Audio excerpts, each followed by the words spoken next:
ব্যাহত আর্জেন্টিনার কৃষি, হুমকিতে সয়াবিন ভুট্টা উৎপাদন। নিজেদের জমি, অথচ সেখানেই যেন পা ফেলতে বারণ। এমন ঘটনা আর্জেন্টিনার।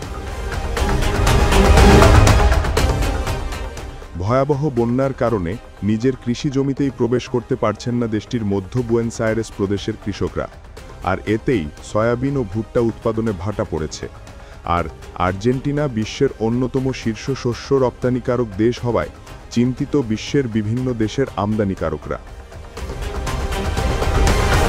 স্থানীয় কৃষক আলেজান্দ্রো ভ্যালান প্রতি বছর নভেম্বরের মাঝামাঝি সময়ে শস্য রোপণ করে থাকেন। তবে এবছর বন্যার কারণে এখনও ফসলি জমিতে প্রবেশ করতে পারেননি।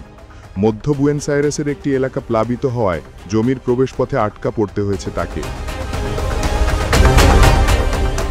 আর্জেন্টিনা বিশ্বের বৃহত্তম কৃষিপণ্য রপ্তানিকারক।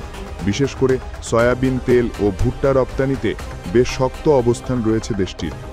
বুয়েনোস আইরেস গ্রেন এক্সচেঞ্জের তথ্য অনুযায়ী চলতি মৌসুমে 48.5 মিলিয়ন মেট্রিক টন সয়াবিন ও 58 মিলিয়ন মেট্রিক টন ভুট্টার উৎপাদনের লক্ষ্যমাত্রা নির্ধারণ করা হয়েছে।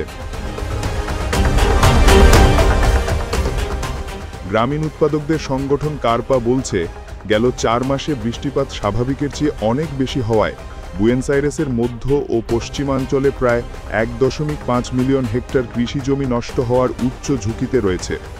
কৃষকদের আশঙ্কা, বিশাল জলাবদ্ধতায় ডুবে যাওয়া জমিগুলো বাকি পুরো মৌসুম জুড়ে অকেজো থাকতে পারে। এতে ব্যাপক ক্ষতির মুখোমুখি হতে হবে তাদের।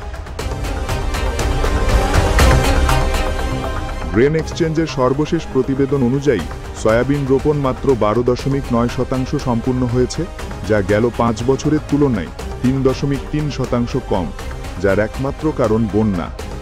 এছাড়া আর্জেন্টিনার প্রধান কৃষি প্রদেশ বুয়েনোস আইরেসে ভুট্টা রোপণে উল্লেখযোগ্য সময় লেগেছে বলে জানিয়েছে বেশ কয়েকটি কৃষি গবেষণা সংস্থা।